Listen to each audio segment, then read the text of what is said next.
Heart beat touching कहानी ऐसी जो छू जाए दिल की धड़कन को। ये पूरी घटना है 8 दिसंबर 1971 की, जब इंडिया और पाकिस्तान वॉर चल रहा था।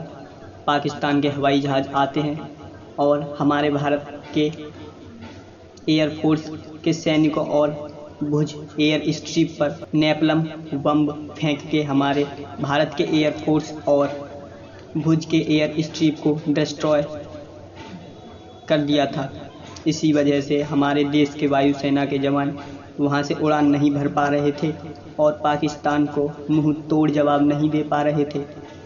फिर भारत की एयरफोर्स ने बीएसएफ के जवानों से मदद मांगी, लेकिन वहां से भी उनको कोई मदद नहीं मिली, क्योंकि वहां भी युद्ध की तनातनी के कारण लेबर की पूर्ति नहीं हो रही थी।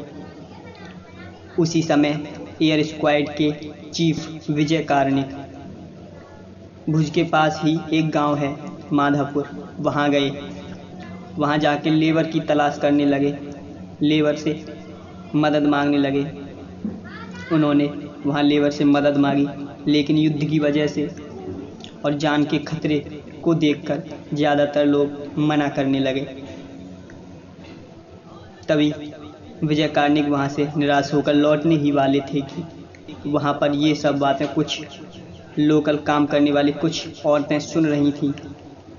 तभी विजय कार्णिक को फिर एक उम्मीद दिखी। वहां पर 300 औरत राजी हो गई थी, पर क्या वहां खतरा था। ये सब करना नामुमकिन था।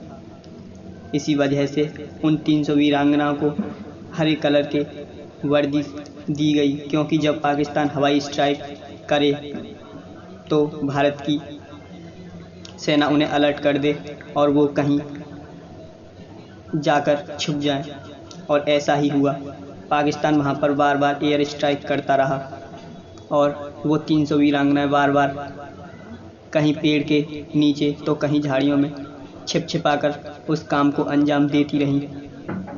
उन वीरांगनाओं को पता था कि अगर इसी बीच हमारे ऊपर भी यदि एक बम गिरता है, हमारे ऊपर भी हमला होता है, तो हमारे छिछरे उड़ जाएंगे। लेकिन उन्हें अपनी परवाह नहीं थी। उन्हें परवाह थी तो सिर्फ अपने देश। लेकिन उन्होंने अपना काम जारी रखा, लेबर के रूप में वो काम करती रहीं 300 वीरांगनाएं। फिर बड़ी मुशक्क़त के बाद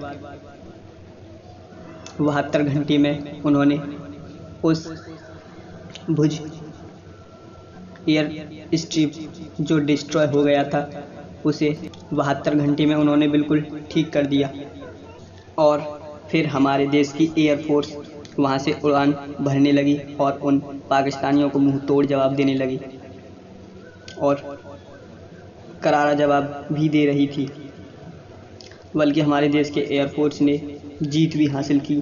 फिर उसके बाद सन 2015 में उन वीरांगनाओं की याद में माधवपुर गांव के मुख्य द्वार पर वीरांगना स्मारक